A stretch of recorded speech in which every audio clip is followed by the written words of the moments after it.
Akizungumza kwenye uzinduzi wa michuano hiyo ya dimba la SportPesa, afisa mkuu wa uhusiano mwema wa shirika la SportPesa Deborah Chepkurui Maina amesema ya kuwa kupitia mpango wao wa Tujiamini, timu 4 zinashiriki kwa sasa, huku 2 zikiwa ni za akina dada, akisema ya kuwa washindi wataibuka na kitita cha pesa taslim. Na tumekuja hapa siku ya leo Bungoma High to host our second Cheza Dimba of the year.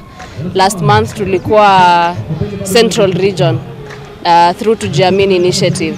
So Tujiamini ni initiative ambayo SportPesa came up with to support talent and sports across Kenya. And kuja kwa upande wa football tunaangalia teams za regional and below, na hao ndio wamekuja hapa leo. We have 8 teams today competing, female and male. So we have 6 male teams and 2 female teams. Female teams wanaweza, mshindi wa female teams atajishindia 50,000 Kenya shillings one off, and the male team will win themselves 250,000 Kenya shillings annually for the next 3 years, and also a set of kits to be renewed annually.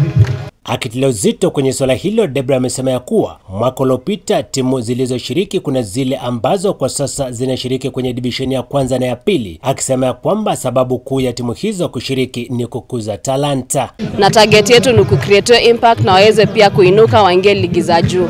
We've had 3 teams last year ambayo walitoka grassroots na sasa wamepanda Div 1, Div 2 wakiendelea kupanga. So that is our the impact we want kwa hizi grassroots teams, kuwainua pia waone pia wao talent yao it's recognized and it can take them far.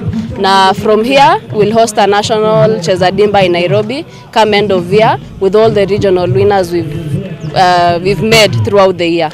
Afisa mkuu huyo mtendaji vile amesema ya kwamba kando na kandanda wanasaidia kuinua talanta katika michezo mbalimbali ikiwemo vikapu na hata volleyball.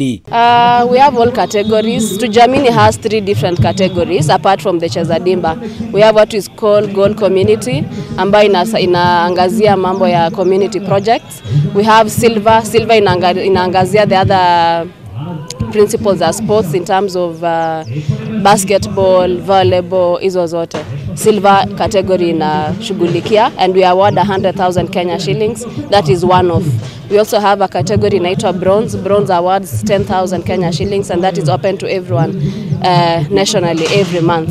So kama wewe ni wana talent, wewe ni mchezaji na uko na shida kununua boots ya kucheza, Bronze ndio inaingilia kati. You win 10,000 Kenya shillings and you buy yourself a boots ya kucheza. Ama kama wewe ni mpishi unajinunulia masufuria ya kupika, kama wewe ni mwanahabari unajinunulia tripod, kitu tu ya kukuza na kuinua talanta yako. Sani Matano, Mpakani TV, eneo bunge la Kandui, kaunti ya Bungoma.